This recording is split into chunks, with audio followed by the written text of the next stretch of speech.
हमारे बनारस जिले की जनता जितना सुरक्षित जगह कचहरी का स्थान है, उतना सुरक्षित जगह और जगह नहीं मिलेगी। करण करके सुव्यवस्थित सुसंगठित विकास कचहरी का किया जाए। कचहरी का विस्तार करो, विस्तार करो। बनारस क्लब खाली करो, खाली करो, खाली करो। जेल विभाग खाली करो। सर, आज एक प्रदर्शन क्यों चल रहा है? कचहरी विस्तारीकरण की मांग को लेकर हम लोग हस्ताक्षर अभियान और धरना का कार्यक्रम इस मैदानी चौराहे पे रखते हैं। क्या क्या मुख्य मांगे क्या क्या है? हमारी एक मांग है कचहरी का विस्तारीकरण हो और विस्तारीकरण करके सुव्यवस्थित सुसंगठित विकास कचहरी का किया जाए। उसके लिए हम लोगों ने मांग किया है कि बनारस क्लब, उद्यान विभाग और कमिश्नर बंगला को न्यायालय परिसर को सुपुर्द किया जाए और जिस पर विकास किया जाए। अधिवक्ताओं को बैठने की सुविधा प्रदान की जाए। इन सारी चीजों के साथ अन्य बिल्डिंग्स निर्माण, जो भवन निर्माण, न्यायालय का निर्माण जो भी करना है, इसी कचहरी परिसर से इर्द गिर्द जो सटी जमीनें हैं उनको सब बनारस न्यायालय परिसर में समाहित करके लाठीचार्ज हुआ लखनऊ में, जिस तरह से अधिवक्ताओं पर लाठीचार्ज किया गया, इसको किस तरह देखते हैं आप? देखते हैं, लाठीचार्ज तो चाहे अधिवक्ता पे हो या किसी आम जनता पे, वह निंदनीय है और उसकी घोर भर्त्सना की जाती है। लेकिन स्वतंत्र भारत के इतिहास में आज जो अधिवक्ताओं पर लाठीचार्ज हुआ है, काले दिवस के रूप में याद रखा जाएगा। इससे शोकजनक कोई घटना हो नहीं सकती कि निहत्थे हमारे अधिवक्ता साथियों पर बर्बर लाठीचार्ज कराया गया। और इस पर उत्तर प्रदेश बार काउंसिल के सदस्यों से और चेयरमैन महोदय से वार्ता के क्रम में हम आगे बढ़ रहे हैं और एक माकूल निर्णय बार काउंसिल के साथ बैठकर हम लोग पूरे प्रदेश स्टॉप ले लेंगे। अपना नाम है? अनिल कुमार पाठक, सेंट्रल बार पूर्व महामंत्री 2015। तो हम लोग आंदोलन कर रहे हैं एक न्याय मंदिर को बचाने की, हमारी न्याय मंदिर बची रहे।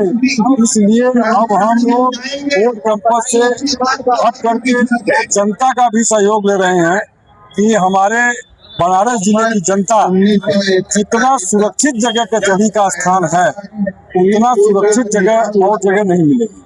तो हमारे पास आज के युग में वो मल्टी स्टोरी सिस्टम है, वहाँ पर बहुत जगह खाली है। कचहरी सिविल कोर्ट में भी एक बड़ी सा टीन सेट है, अगर उसमें 4 मंजिला हॉल बन जाए तो पूरे दीवानी कैंपस के वकील उसमें समाहित हो जाएंगे और पूरी कचहरी एकदम खाली खाली होने लगने लगेगी।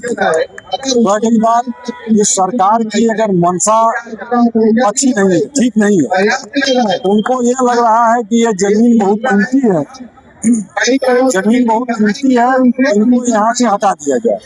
आज बगल में बनारस क्लब है, बनारस क्लब को कहीं दूसरे जगह शिफ्ट कर सकते हैं। बनारस क्लब में करीब 30 बीघा जमीन है और 20 बीघा जमीन उद्यान विभाग में है। अगर वो 40 बीघे जमीन अगर सिविल कोर्ट को दे दिया जाए तो बड़े आसानी से कम से कम 200-100 साल तक कचहरी कोई डिस्टर्बेंस नहीं है। ये कचहरी यहाँ की जो है वो चारों तरफ रोड है और वृद्ध, महिला, अधिवक्ता हर लोग को आने जाने में सुलभ है। किसी समय आ सकते हैं, किसी समय जा सकते हैं। इसलिए हम लोग विवश होकर के हम बनारस बार अध्यक्ष और महामंत्री बनारस बार के पदाधिकारियों को हृदय से धन्यवाद देंगे।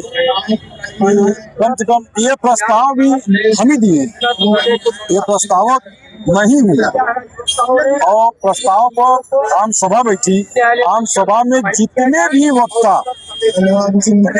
आम सभा में विचार अपना व्यक्त किए, सारे लोगों ने इस स्थापन का विरोध किया।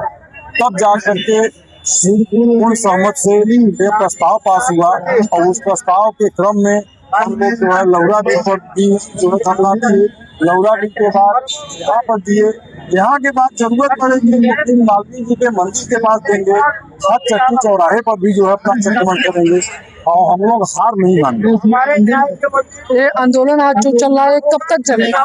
और जब तक हमारी मांग पूरी नहीं हो जाएगी तब तक हम आंदोलन चलते रहेंगे। अगर आपकी मांगे नहीं पूरी होती है तब हमारी मांगे पूरी क्यों नहीं होती, हमारी मांग वो सुनकर पूरा करना ही करना पड़ेगा। इसलिए कि अधिवक्ता एक प्रबुद्ध वर्ग है और जनता का ऋण है। लोग जो है सबको न्याय दिलाते हैं और सबका दुख सुख सहते हैं, देखते हैं, समझते हैं, विचार करते हैं। तो यह न्याय मंदिर को बचाने के लिए हम लोग को वो कुर्बानी देना पड़े, वह कुर्बानी हम लोग देंगे और तब तक किसी नहीं देंगे जब तक कि हम लोग की मांग पीछे नहीं मानी जाए।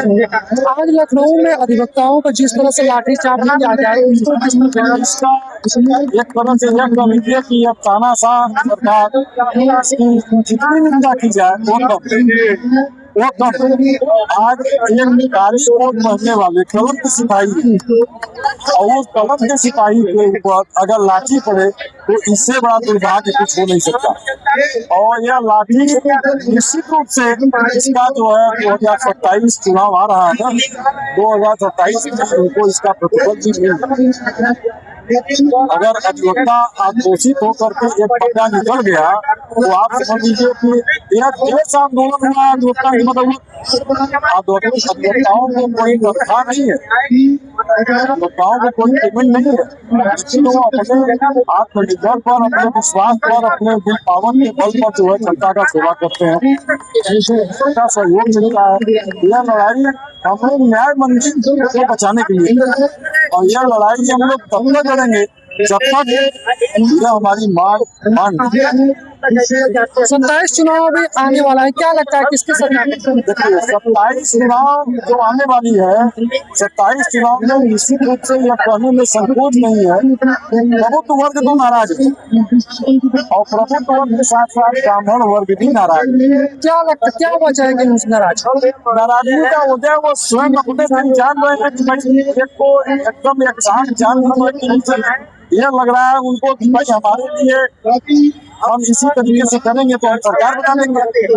लेकिन इस बार नाराजगी का वजह साफ साफ झलक रहा है, कई वजह है, एक वजह नहीं कई वजह। परिवर्तन होगा निश्चित रूप से परिवर्तन नहीं होगा तो अपनी मनमाना पड़ जाएगा, परिवर्तन तो होना ही होना। भाई जब आज देख लीजिए आज जिस तरीके से बात आ रही है कि पेट्रोल डीजल का दाम बढ़ा है, पेट्रोल डीजल का दाम बढ़ेगा तो इससे सवारी गाड़ी व्यापार जितनी भी चीजें हैं सब महंगाई पड़ेगी। आम आदमी के बस के बाहर चलेंगे। हम लोग किसी पार्टी से नहीं करते, हम लोग अधिवक्ता हैं, हम अपनी न्याय मंदिर बचाने के लिए किसी हद तक जाएंगे। ठीक है सर, ये हमारे साथ में अधिवक्ता का जो कि कचहरी विस्तारीकरण को लेकर इनका आंदोलन चल रहा है। बाकी ऐसे तमाम खबरों के साथ बने रहिएगा खबर तक।